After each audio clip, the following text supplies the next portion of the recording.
안녕하세요. 오늘 또 주님의 말씀을 사모하는 우리 성도들을 하나님께서 의의 길로 인도하여 주시기를 주님의 이름으로 축복합니다. 오늘 함께 나눌 하나님의 말씀은 시편 82편 1절로 8절입니다. 제가 봉독하겠습니다.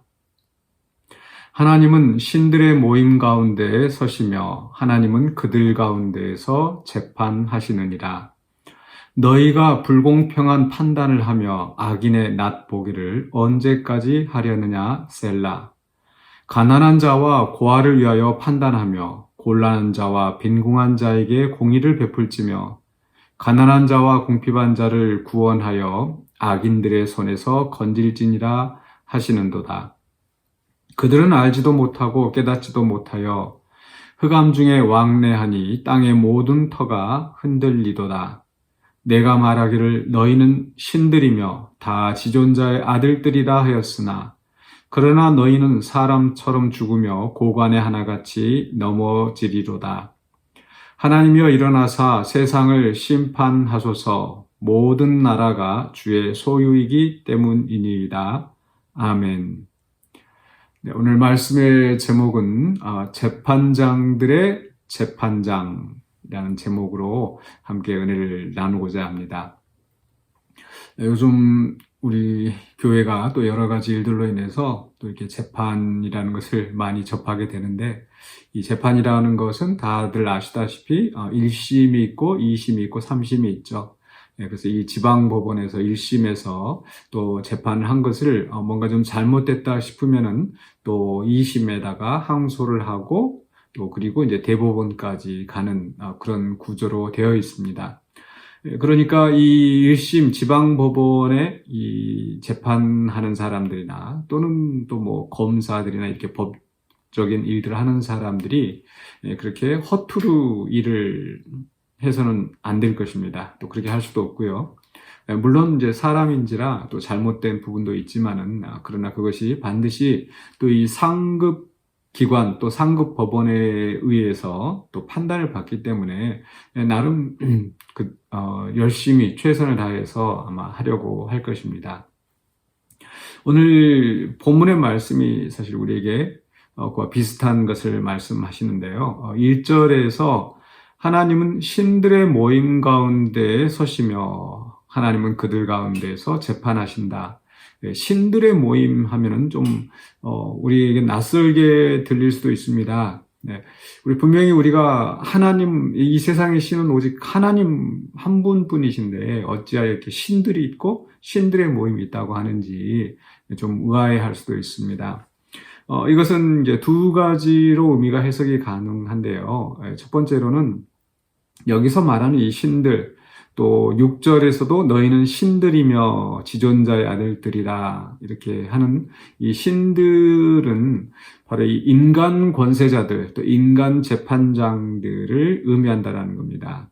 그러니까 이 마치 애굽에서도 보면은 이 왕을 이 신의 아들로 이렇게 추앙하고 떠받드는 것처럼 이 세상의 권세자들을 이 신적인 아들로 이렇게 표현한다라는 거죠. 그만큼 권위를 가지고 또 그만큼 또 이렇게 사람들이 이제 두려워하는 그런 존재라는 거죠. 그래서 우리 지금 현재 개역 개정 말고 예전의 개역 한글 성경에는 이 두 번째 문단을 하나님은 재판장들 가운데 재판하신다. 이렇게 재판장들 중에 재판하시는 최고의 재판장이신 거죠.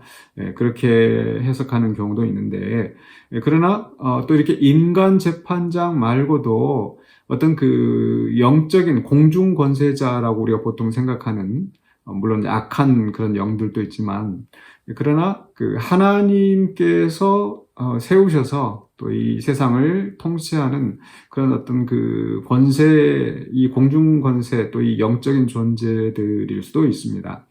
특히 오늘 말씀에서 보면은 그 권세자들이 아주 이렇게 악한 재판을 해서 하나님의 심판을 받는 그런 내용이 나오는 거죠. 마치 그 신화, 그리스 로마 신화나 또 이런 일반 이 문화에서 어떤 신화 속에 보면은 이 최고의 신이 있고 또 그 밑에 이제 하급 신들이 있지 않습니까? 또는 그 신들의 그 아들들, 딸들이 또 이제 다른 신들의 가족을 형성을 하고 이런 신화가 있는데 사실 이런 성경 속에 이런 어떤 그 신화적인 요소가 있는 게 사실 그렇게 크게 놀랄 만한 일은 아닙니다. 즉, 그렇다고 해서 이 성경이 어떤 그 다신 사상을, 이렇게 따르는 것은 절대 아니고요.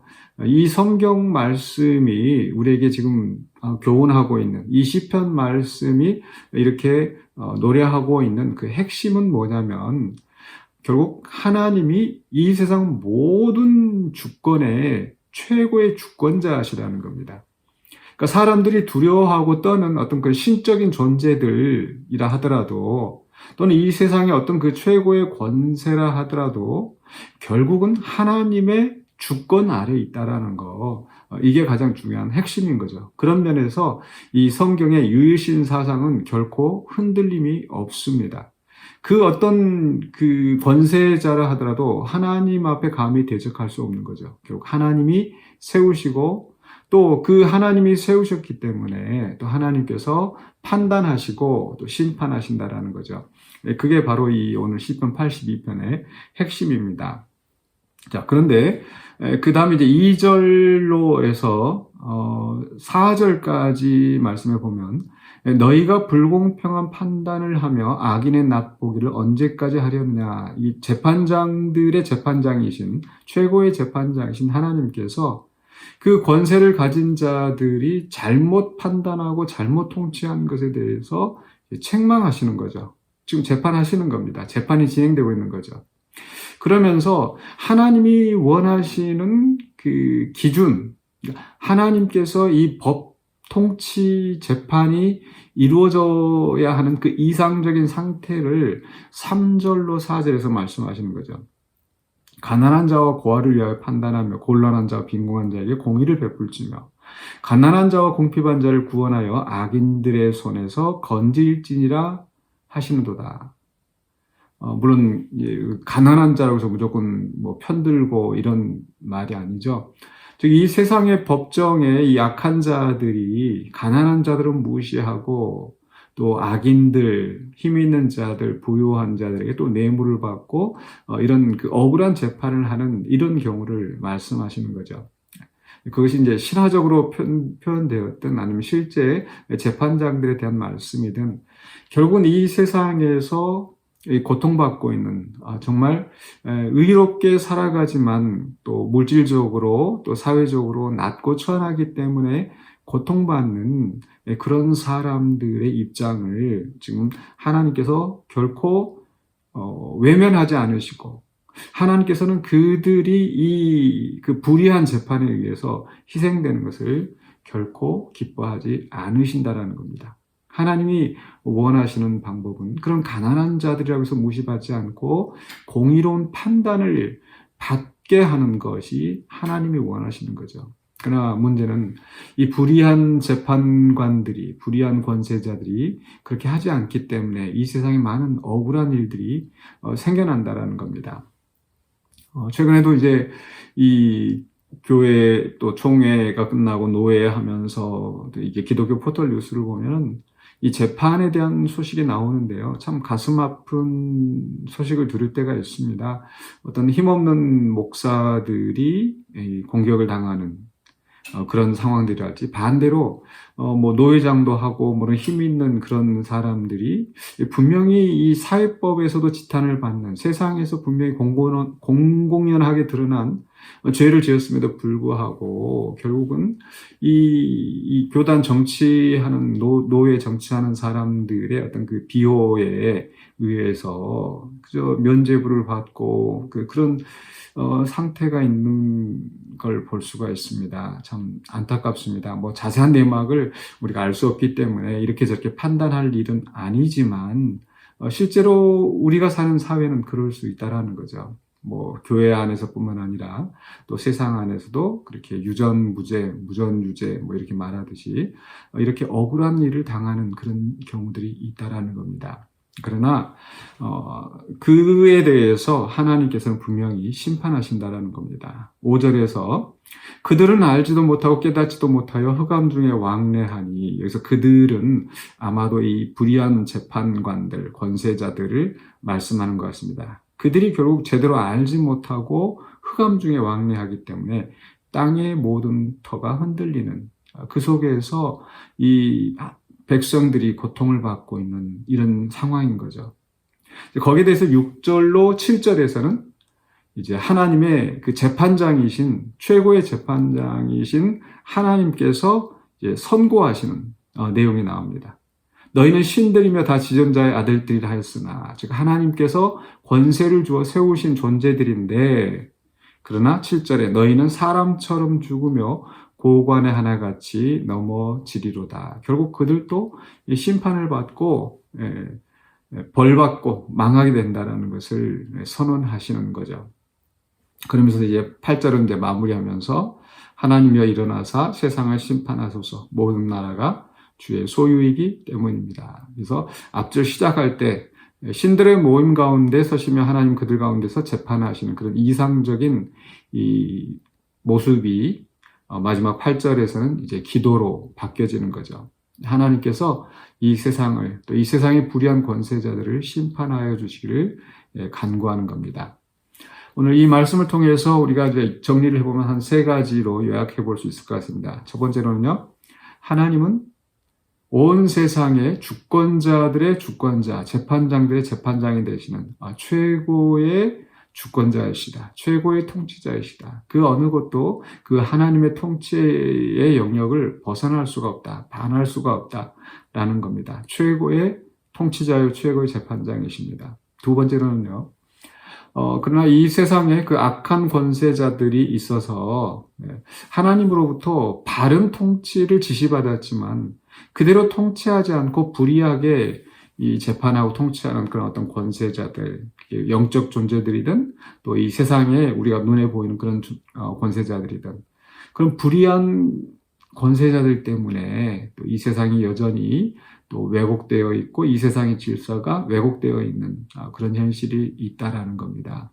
그런 그 현실 속에서도 우리 하나님은 결코 그걸 외면하시지 않고 반드시 심판하신다라는 거, 이 3가지 원리를 우리가 잘 생각해야 되겠습니다. 그래서 우리가 때로 이 세상의 권세들에 치여 억울한 일을 당할 때 바로 이 8절에 있는 말씀처럼 하나님께서 이 모든 나라를 주관하시고 소유하시는 하나님께서 속히 심판하여 주시기를 하나님께 기도할 수 있습니다. 또 반대로 또 우리 각자가 또 하나님께서 주신 권세를 가지고 또 우리가 그 일을 하고 있지 않습니까? 그런 속에서 바로 하나님이 최고의 감독자가 되신다라는 거, 나를 또 살펴보시고 내가 바른 길로 갈 수 있기를 원하시고, 또 그렇지 않을 때 또 우리를 심판하시는 하나님이라는 것을 기억하면서 우리가 내게 주어진 권세를 바르게 사용하고 의를 위하여서 또 가난한 자와 약자들을 보호하는 그런 하나님의 자비를 나타내는 그런 사명을 감당해야 되겠습니다. 그래서 결국 우리의 통치를 통해서, 즉 우리가 사명 감당하는 것을 통해서 하나님의 공의로운 통치가 이루어지도록 살아가야 되는 겁니다. 이 말씀을 우리가 생각하면서 오늘 또 내게 주어진 그 권위, 하나님 주신 그 권위를 잘 사용하여서 나를 통하여서 하나님의 나라가 이루어지고 하나님 뜻이 이루어지기를 소망하며 살아가시는 저와 여러분 되시기를 주의 이름으로 간절히 축원합니다. 기도하겠습니다. 사랑해 주님 감사합니다. 우리의 최고 통치자가 되시는 아버지 하나님, 온 세상의 주권자들을 주님께서 주관하시고 역사하신 줄로 믿습니다. 그런 악한 영들로 인하여서 또 악한 권세자들로 인하여서 우리가 또 고난당하고 어려움 당할 때 낙심하지 않게 해주시고, 이 모든 것들을 주관하시는 하나님을 바라보며 또 주님께 간구하며 또 주께 힘을 얻어서 나아가는 우리가 되기를 원합니다. 또 우리에게 주신 그 권세를 우리가 잘 하나님의 뜻 가운데 사용하여서 하나님이 원하시는 또 이 공동체를 이루어 나가고 이 사회를 이루어가는데 쓰임받는 우리가 되게 하여 주시옵소서. 예수 그리스도 이름으로 기도하옵나이다. 아멘.